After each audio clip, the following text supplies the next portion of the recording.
ജീവിതത്തിൽ നമ്മൾ പലപ്പോഴും തളർന്നു പോകാറുണ്ട്. എന്ത് ചെയ്താലും ഫലം കിട്ടുന്നില്ലെന്ന് തോന്നും. അപ്പോൾ മനസ്സ് ചോദിക്കും, ഞാൻ ശരിയായ വഴിയിലാണോ? ഭഗവാൻ കൃഷ്ണൻ പറയുന്നു, നീ നിന്റെ കർമ്മം ചെയ്യുക, ഫലം ചിന്തിക്കരുത്. കാരണം ഫലം നിന്റെ കയ്യിലല്ല, പക്ഷേ ശ്രമം നിന്റെ കയ്യിലാണ്. നീ ഭയത്തോടെ നിൽക്കുമ്പോൾ നീ നിന്റെ ശക്തി മറക്കുന്നു. മനസ്സ് ശാന്തമാക്കുക.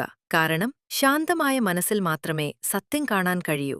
ലോകം മാറ്റാൻ ശ്രമിക്കുന്നതിനു മുമ്പ് നീ നിന്റെ മനസ്സ് മാറ്റുക. നീ തോറ്റുപോയാൽ അതിന്റെ അർത്ഥം നീ അവസാനിച്ചു എന്നല്ല, അതൊരു പുതിയ തുടക്കമാണ്. ഓരോ പരാജയവും നിന്നെ കൂടുതൽ ശക്തനാക്കാനാണു വരുന്നത്. നീ ചെയ്യേണ്ടത് ഒന്നു മാത്രം, നിർത്താതെ മുന്നോട്ടു പോകുക.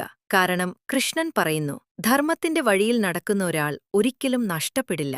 നീ ഒറ്റയ്ക്കല്ല, നിനക്ക് ശക്തിയുണ്ട്. നീ മുന്നോട്ടു പോകുക, കർമ്മം ചെയ്യുക, ഫലം ദൈവത്തിന് വിടുക.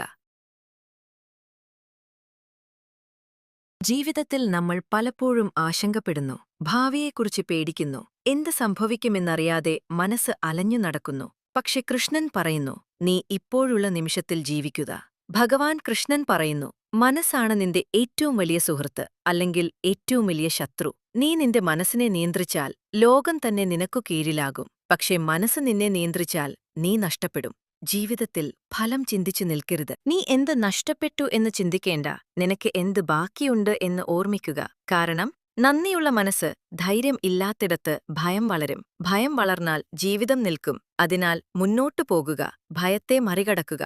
വിജയവും പരാജയവും നിന്റെ യഥാർത്ഥ സ്വഭാവമല്ല, അവ നിന്റെ യാത്രയിലെ രണ്ടു വഴികൾ മാത്രം. നീ ആരാണെന്ന് തീരുമാനിക്കുന്നത് നിന്റെ ആത്മബോധമാണ്, ഫലങ്ങളല്ല. ഒരിക്കലും ദുഃഖത്തിൽ കുടുങ്ങില്ല,